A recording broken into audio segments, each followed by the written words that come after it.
All right, today we're jumping into Thunder Bay. And this is a city that's, well, it's a lot of things all at once.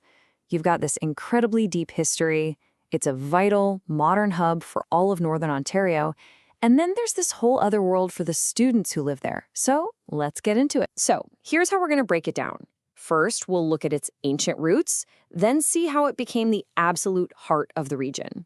From there, we'll zoom right into Lakehead University, get a real-world check on what student life is actually like, and then finally, we'll see how all these contrasts make the city what it is. You see, to really get Thunder Bay, you have to go back, and I mean way, way back. We're not talking a few hundred years. We're talking thousands of years of human history that shaped this land long before a city was even a thought. I mean, just look at this timeline. It's pretty staggering. You have Paleo-Indians here almost 12,000 years ago. Fast forward, and Fort William becomes this critical fur trading hub. Then, in 1850, you have the Robinson-Superior Treaty, which is foundational for the area's Ojibwe people. Then, something kind of quirky happens in 1908. A world first. We'll get to that in a sec. And all this leads up to 1970, when the city we know today was officially born. Okay, so that little surprise from 1908, it's a fantastic piece of trivia. On July 1st of that year, the area, then Port Arthur, became the very first city in the world to adopt daylight saving time. It's a small thing, but it kind of shows you this was a place that was already thinking ahead, even way back then. So that long, long history really set the stage for what Thunder Bay is today. And what is that? Well, it's absolutely essential. It's the economic, the educational, and the healthcare core for this massive, sprawling part of Northern Ontario. And if you want a sense of just how crucial that role is, just look at this number. Over 106,000 emergency department visits a year. Think about that. That's not just a hospital for the city's residents. It's an absolute lifeline for dozens of remote and First Nations communities all across the north.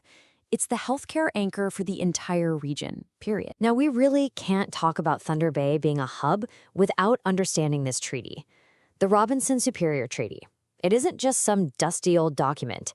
It's a living agreement that continues to define the relationship between the city and the many First Nations it serves, like the Fort William First Nation, whose land is right there, just south of the city. And that connection is very, very real. These are just some of the distinct Anishinaabe communities that are part of the Nokiwin Tribal Council. For places like Rocky Bay or the Lake Nipigon Ojibwe, Thunder Bay isn't just some city nearby. It's the center for essential services, for education, for opportunity. It's a vital connection point. Okay, so keeping that big regional picture in mind, let's zoom in on one of the city's most important institutions, Lakehead University. Because for thousands of students, let's be real, the campus is Thunder Bay. So first off, who's actually studying here? Well, at the undergrad level, it is overwhelmingly Canadian students. What's interesting, though, is that the dynamic shifts a bit for postgrad studies. That's where you see a larger international crowd, which brings a really cool global perspective to the university's research side. And the campus itself?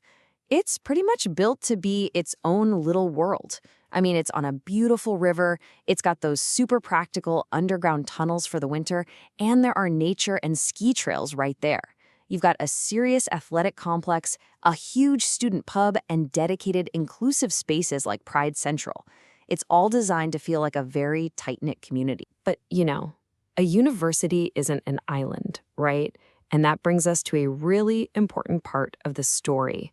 What actually happens when students step outside of that campus bubble and into the city itself? This is the real question, the one that can totally make or break your time there. A great campus is one thing, but what's it really like to live and work and just hang out in the wider community? So what are students on the ground actually saying? And right here, this is the main tension. It's like two different worlds. Inside the Lakehead bubble, the support is fantastic. Academically, for wellness, you've got clubs, everything. But once you leave campus, the reality hits. It's a sprawling city that really runs on cars. Finding a social circle can be tough, and the nightlife options just aren't what you'd find in a bigger city. This right here, this piece of advice from student forums, it says pretty much everything. The need for a car comes up again and again and again. You need it for work placements, for a part-time job, or even just to get out and explore. The city's layout and transit options basically make a driver's license a must-have for the full experience. So the big takeaway for any student thinking about going there is this. Lean into all the great support on campus, because it's there, but to really make it work in the city, you got to be proactive.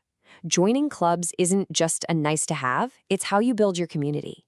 And yeah, having a car, it's a total game changer. So when you put all these different pieces together, a really clear picture of Thunder Bay starts to form.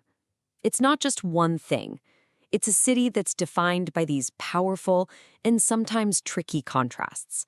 A place where the ancient past and a fast-moving future are always in conversation. This is really the core story, isn't it? You have a place that rests on the ancestral lands of the Anishinaabe people, where treaties and tradition are still incredibly important. And at the exact same time, it's this super modern, absolutely vital center for healthcare, education, and business for a massive part of the country. So that leaves us with the big question, the one that will define Thunder Bay's future. Its greatest challenge is also its greatest opportunity.